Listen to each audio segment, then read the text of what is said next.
Assalamualaikum, salam sejahtera untuk kita semua. Selamat datang di kelas Pendidikan Kewarganegaraan. Di video kali ini, kita akan membahas materi nilai-nilai Pancasila dalam kerangka praktik penyelenggaraan pemerintah negara. Apakah nilai-nilai Pancasila sudah diterapkan dalam praktik penyelenggaraan negara? Akan kita bahas di sini, tapi sebelumnya silakan untuk memahami konsep-konsep berikut. Sistem pembagian kekuasaan Indonesia, kedudukan dan fungsi kementerian dan lembaga pemerintah non-kementerian, serta nilai-nilai Pancasila dalam penyelenggaraan pemerintah. Apakah yang dimaksud dengan pemerintah? Kita ulas di sini. Seorang pakar politik, Solly Lubis, membuat batasan pengertian pemerintah, yaitu seseorang atau beberapa orang yang memerintah menurut hukum negerinya. Jadi secara umum, pemerintah mempunyai kewenangan mengatur seluruh rakyat, menjaga keutuhan wilayah negara untuk mencapai kemakmuran rakyat. Pemerintah Indonesia terdiri dari 2 tingkatan, yaitu pemerintah pusat dan daerah. Setelah kita memahami konsep pemerintah, sekarang kita lanjutkan pada konsep sistem pembagian kekuasaan. Kekuasaan negara merupakan kewenangan negara untuk mengatur seluruh rakyatnya untuk mencapai keadilan dan kemakmuran serta keteraturan. Sistem pembagian kekuasaan menurut beberapa ahli. Menurut John Locke, sistem pembagian kekuasaan dibagi menjadi 3, yaitu eksekutif, legislatif, dan federatif. Sedangkan menurut Montesquieu, pembagian kekuasaan dibagi menjadi 3, yaitu eksekutif, legislatif, dan yudikatif yang kita kenal dengan trias politika. Kekuasaan legislatif yaitu kekuasaan untuk membentuk undang-undang. Kekuasaan eksekutif yaitu kekuasaan untuk melaksanakan undang-undang.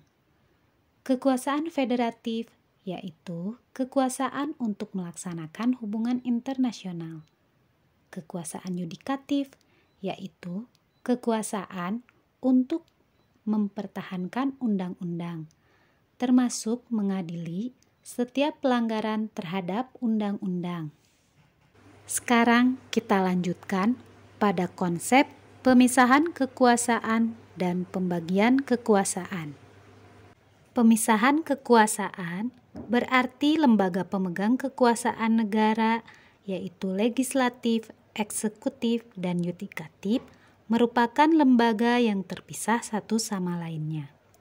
Sedangkan pembagian kekuasaan berarti kekuasaan dibagi dalam beberapa bagian, tetapi di antara bagian tersebut terdapat kerjasama. Lalu, bagaimana konsep kekuasaan di Indonesia? Indonesia menerapkan konsep pembagian kekuasaan karena di antara lembaga legislatif, eksekutif, dan yudikatif terjalin koordinasi dan kerjasama. Contohnya, dalam pembuatan undang-undang, DPR bekerja sama dengan Presiden.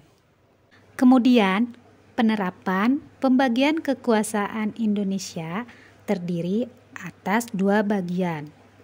Yang pertama, pembagian kekuasaan secara horizontal, yaitu pembagian kekuasaan antara lembaga-lembaga negara yang sederajat.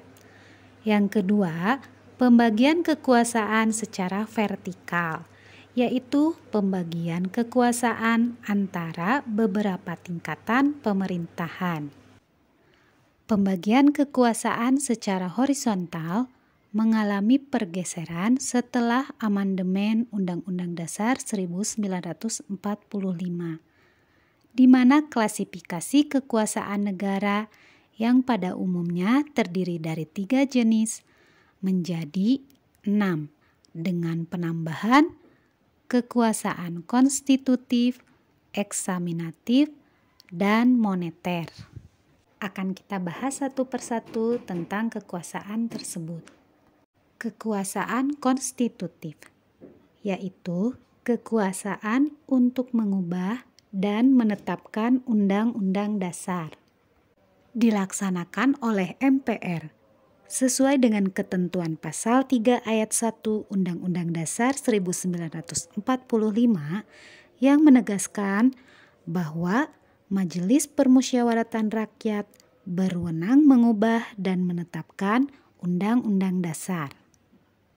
Kekuasaan eksekutif yaitu kekuasaan untuk menjalankan undang-undang. Berdasarkan pasal 4 ayat 1 UUD 1945, Presiden Indonesia memegang kekuasaan pemerintahan menurut Undang-Undang Dasar. Kekuasaan legislatif yaitu kekuasaan untuk membentuk undang-undang yang dilaksanakan oleh Dewan Perwakilan Rakyat sesuai dengan pasal 20 ayat 1 Undang-Undang Dasar 1945 yang menyatakan bahwa DPR memegang kekuasaan membentuk undang-undang. Kekuasaan yudikatif atau kehakiman yaitu kekuasaan untuk menyelenggarakan peradilan guna menegakkan hukum dan keadilan.